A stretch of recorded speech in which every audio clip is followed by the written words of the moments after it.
No one was ever allowed inside Uncle's garage, but after his passing, what they uncovered was beyond imagination. Uncle Leo was the cool uncle everyone loved. He always had amazing stories and a great sense of humor, but he had one rule that never changed: stay out of the garage.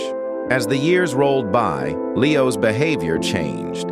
After he was diagnosed with cancer, he stopped meeting people entirely. One day, Nora, his niece, heard the news from her mother that Uncle Leo had passed away.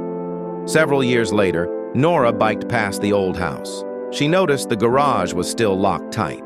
She asked her mom and Uncle Dan if they could help clear the place over the weekend. But as Nora tried opening the garage, her mom quickly pulled her back.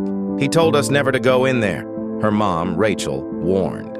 That night, Nora phoned her best friend, Lila. Lila was brilliant with tech and gadgets. They decided to find out what was behind that door.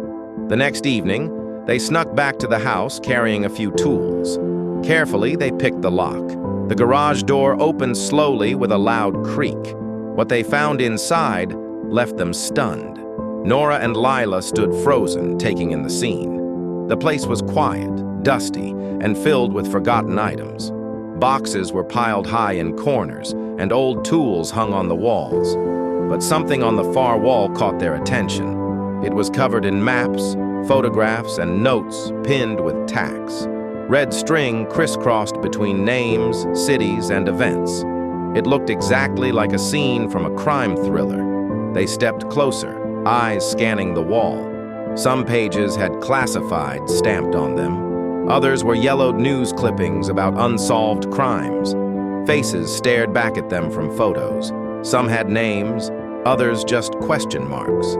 There were maps dotted with red pins marking various places. What they discovered after that changed everything. Want to see part 2? Drop a comment below.